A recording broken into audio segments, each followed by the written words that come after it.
사사기 13장. 이스라엘은 또다시 여호와 보시기에 악한 일을 저질렀습니다. 그리하여 여호와께서는 그들을 블레셋 사람들의 손에 40년 동안 넘겨주셨습니다. 단 지파로서 소라 출신의 사람이 하나 있었는데 그의 이름은 마누아였습니다. 그의 아내는 임신하지 못하는 사람이어서 그녀가 자식을 낳을 수 없었습니다. 그런데 여호와의 천사가 그녀에게 나타나 말했습니다. 보아라, 내가 임신하지 못해서 자식을 낳을 수 없구나.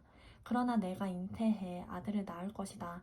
그러니 이제 너는 포도주나 독한 술을 마시지 말고 부정한 어떤 것도 먹지 않도록 부디 조심하여라. 보아라, 내가 임신해 아들을 낳을 것이니 그의 머리에 면도칼을 대서는 안 된다. 그 아이는 모태에서부터 하나님께 나실 사람이 될 것이기 때문이다. 그가 블레셋 사람의 손에서 이스라엘을 구원하기 시작할 것이다.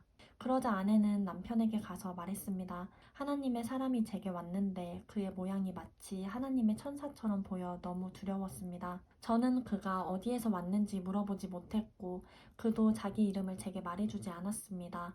하지만 그가 제게 말하기를 보아라, 내가 잉태해 아들을 낳을 것이다. 그러니 이제 너는 포도주나 독한 술을 마시지 말고 부정한 어떤 것도 먹지 마라. 왜냐하면 그 아이는 내 뱃속에서부터 죽는 날까지 하나님의 나실 사람이 될 것이다 라고 했습니다. 그러자 마노아는 여호와께 기도했습니다. 주여, 주께서 우리에게 보내신 그 하나님의 사람을 다시 우리에게 보내주셔서 태어날 그 아이에게 어떻게 해야 할지 가르쳐 주십시오. 하나님께서는 마노아의 기도 소리를 들으셨습니다. 아내가 밭에 나가 있을 때 하나님의 천사가 다시 아내에게 나타났습니다. 그러나 남편 마노아는 그녀와 함께 있지 않았습니다. 아내는 서둘러 달려가 남편을 불러 그에게 말했습니다. 보세요, 지난번 제게 왔던 그 사람이 제게 나타났어요. 마노아가 일어나 그 아내를 뒤따라 그 사람에게 가서 말했습니다. 당신이 여인에게 말씀하신 그분이십니까? 그 사람이 대답했습니다. 그렇다. 그러자 마노아가 말했습니다. 당신의 말씀대로 이루어진다면 그 아이를 어떻게 키우며 또 그 아이를 어떻게 대해야 합니까? 여호와의 천사가 마노아에게 말했습니다. 내가 내 아내에게 말한 모든 것을 지켜라. 내 아내는 포도나무에서 나온 것은 아무것도 먹지 말고 포도주나 독한 술을 마시지 말고 부정한 어떤 것도 먹지 말아야 한다. 내가 그녀에게 명령한 모든 것을 그녀가 지켜야 한다. 마노아가 여호와의 천사에게 말했습니다. 부디 잠시 기다려 주십시오. 우리가 당신을 위해 새끼 염소를 잡고자 합니다. 여호와의 천사가 마노아에게 말했습니다. 내가 나를 못 가게 붙들어도 나는 내가 주는 음식을 먹지 않겠다. 다만 번제를 준비하려거든 그것은 여호와께 바쳐라. 마노아는 그가 여호와의 천사라는 것을 깨닫지 못하고 있었던 것입니다. 그러자 마노아는 여호와의 천사에게 말했습니다. 당신의 이름이 무엇입니까? 당신의 말씀대로 이루어지면 우리가 당신에게 영광을 드리겠습니다. 여호와의 천사가 그에게 말했습니다. 내가 왜 내 이름을 묻느냐? 그것은 비밀이다.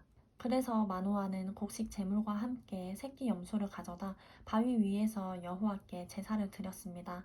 그리고 천사가 신기한 일을 하는 것을 마노아와 그의 아내가 지켜보았습니다. 제단에서 불꽃이 하늘로 솟아오를 때 여호와의 천사가 제단의 불꽃과 함께 올라갔습니다. 마노아와 그의 아내는 이것을 보고서 얼굴을 땅에 대고 엎드렸습니다. 여호와의 천사가 마노아와 그의 아내에게 더 이상 나타나지 않았습니다. 그때서야 마노아는 그가 여호와의 천사였음을 깨달았습니다.